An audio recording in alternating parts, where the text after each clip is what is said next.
Hello friends, আসসালামু আলাইকুম। Welcome back to my channel. আশা করি আপনারা সবাই ভালো আছেন। আমিও আপনাদের দোয়া এবং আল্লাহর রহমতে অনেক ভালো আছি।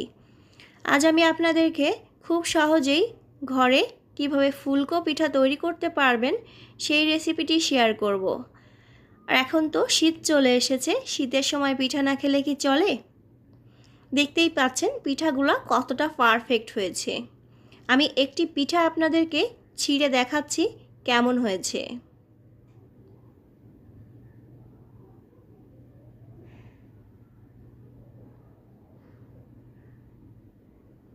দেখতেই পাচ্ছেন ভিতরের পাশটাও কতটা পারফেক্ট হয়েছে।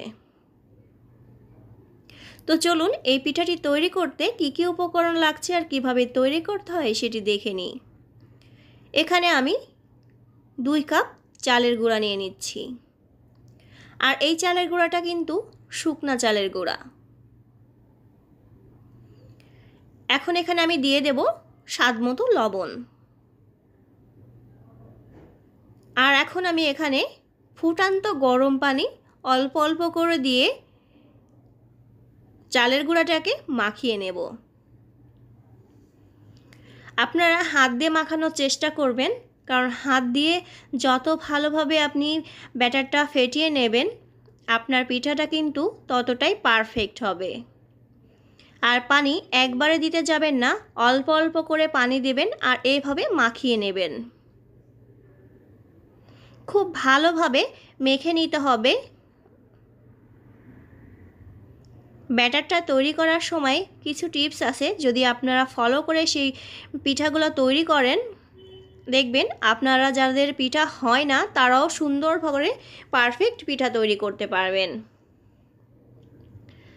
আমি দেখতেই পাচ্ছেন আমি অল্প অল্প করে পানি দিয়ে এইভাবে কিন্তু মাখিয়ে নিচ্ছি। এইভাবে কিন্তু খুব ভালোভাবে 3 থেকে 4 মিনিট মাখিয়ে নিতে হবে।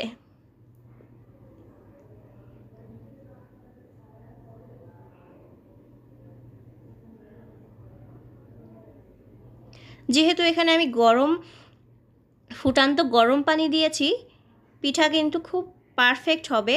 আপনারা যদি এখানে ময়দা ব্যবহার করেন তাহলে আপনাদের ফুটান্ত গরম পানি দেওয়ার দরকার নেই, কুসুম গরম পানি দিলেও চলবে। আমি এখন এখানে হাফ কাপ চিনি দিয়ে দিচ্ছি। আমি 2 কাপ চালের গুঁড়াতে হাফ কাপ চিনি ব্যবহার করছি। চিনিটা দেওয়ার পরে খুব ভালোভাবে হাতের সাহায্যে এভাবে করে ফেটিয়ে নিতে হবে। দেখবেন চিনি থেকে পানিটা বের হয়ে গেলে পিঠার যে ব্যাটারটা অনেকটাই পাতলা হয়ে আসবে। চিনিটা যখন গলে যাবে আপনার ব্যাটারটাও কিন্তু প্রায় রেডি হয়ে যাবে। এইভাবে আপনাকে 2 থেকে 3 মিনিট আবারও ফেটিয়ে নিতে হবে।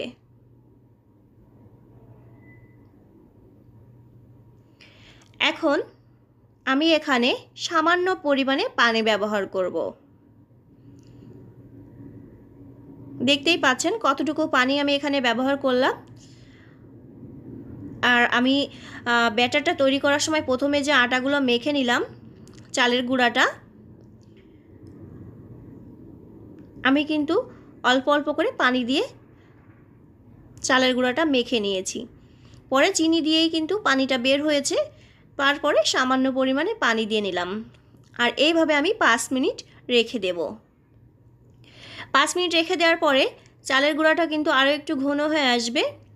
আর দেখতেই পাচ্ছেন এর ঘনত্বটা কেমন হয়েছে। আমি কিন্তু আর কোনো পানি ব্যবহার করিনি। আমার ব্যাটারটা কিন্তু একদম পারফেক্ট। এখন আমি চুলার পাড়ে চলে যাব। একটি কড়াই বসিয়ে দিয়েছি এবং পরিমাণ মতো তেল দিয়ে দিয়েছি। আর তেলটাও গরম হয়ে গিয়েছে। আর চুলাটা আমি মাঝারি আঁচের থেকে একটু বেশি করে দিয়ে রেখেছি। চুলার জালটাও কিন্তু ঠিকঠাক রাখতে হবে, তা না হলে কিন্তু আপনার পিঠাটাও ফুলবে না। দেখতেই পাচ্ছেন। আর উপর থেকে যদি আপনি এইভাবে একটু তেল ছিটিয়ে দেন তাহলে দেখবেন পিঠাটা আরও সুন্দরভাবে ফুলে উঠবে। দেখতেই পাচ্ছেন পিঠাটা কত সুন্দরভাবে ফুলে উঠেছে। এইভাবে ঘুরিয়ে ঘুরিয়ে পিঠাটাকে একটু ভেজে নিতে হবে। যেহেতু এটা চিনির পিঠা তাই এভাবে সাদাই থাকবে। আপনারা যদি গুড় দিয়ে তৈরি করতে চান তো একইভাবেই করে নিতে পারবেন। পানির বদলে আপনারা গুড়টাকে ওইভাবে জ্বালিয়ে তারপরে পিঠাটা তৈরি করে নিতে পারবেন।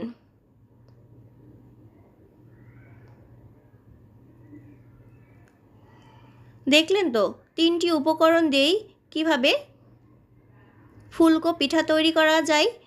এই টিপসগুলো যদি আপনারা ফলো করেন, আশা করছি আপনাদের পিঠাগুলো পারফেক্ট হবে। যারা এখনও আমার চ্যানেলটি সাবস্ক্রাইব করেনি, অবশ্যই আমার চ্যানেলটি সাবস্ক্রাইব করে পাশে থাকবেন। পাশে থাকা বেল আইকনটি ক্লিক করে দেবেন, তাহলে যখনই আমি নতুন কোনো রেসিপি দেব সবার আগে আপনাদের কাছে নোটিফিকেশন পৌঁছে যাবে। আমি আরও একটি পিঠা আপনাদেরকে দেখিয়ে দিচ্ছি।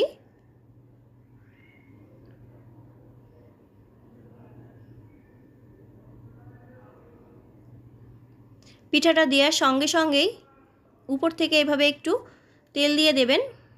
একা একাই পিঠাটা দেখছেন কত সুন্দর করে ফুলে উঠছে। এইভাবে ভেজে নিতে হবে। আমার এই রেসিপিটি যদি আপনাদের ভালো লেগে থাকে অবশ্যই কমেন্ট বক্সে কমেন্ট করে জানিয়ে দেবেন। আমি এইভাবে সব পিঠাগুলা ভেজে নেব।